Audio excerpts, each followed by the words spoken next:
Avui celebrem el Dia Internacional de l'Escriptor Empresonat i que el PEN català organitza aquests actes. Aquest any ha volgut convidar a l'Institut del Teatre a formar part d'aquesta diada i aquest matí han tingut lloc ja uns actes a la Rambla i ara encetem de nou aquest recorregut per segona vegada per culminar i donar molta força a aquest acte. Us convidem per tant els que sou aquí a que pugueu seguir totes aquestes accions teatrals que començarem tot seguit.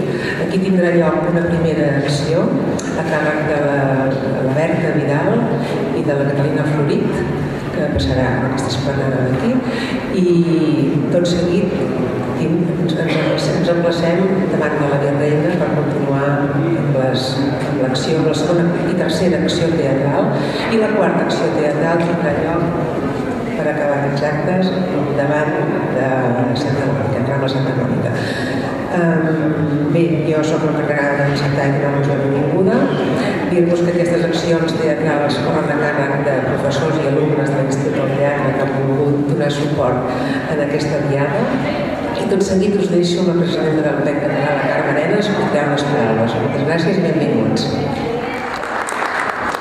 Bé, molt bona tarda. Donem doncs el tret de sortida als actes de la tarda del Dia Internacional de l'Escriptor Empresonat, que de fet és el dia 15, però que nosaltres hem traslladat en 2 dies, ahir un acte a la Llibreria Catalònia i avui en tota aquesta sèrie d'accions, i que culminarem a Santa Mònica, al capdavall de la Rambla, on hi haurà la quarta de les accions teatrals, amb una taula rodona on debatrem sobre els límits de la llibertat d'expressió.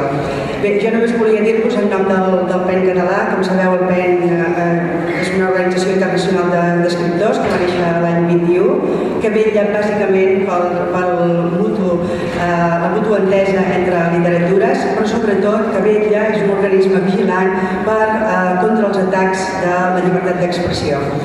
A tot el món els escriptors són perseguits, són empresonats, són torturats i fins i tot assassinats, com cada dia veiem en els diaris. Per tant, els escriptors són, com tots els artistes, molt vulnerables.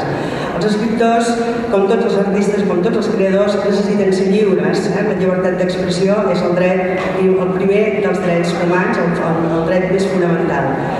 El PEN treballa per conèixer tots aquests casos i per donar assistència a tots aquests escriptors que es veuen, diríem, empresonats, que es veuen privats d'aquesta llibertat de creació i fent accions de moltes menes. De vegades són accions puntuals de conscienciació, com és el cas d'avui, però també accions diplomàtiques amb els governs perquè alliberin els escriptors.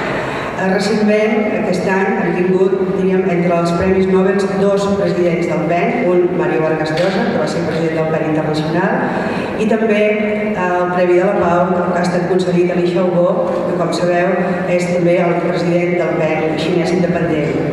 Per tant, vol dir que hem vist reconeguda aquesta tasca silent dels escriptors.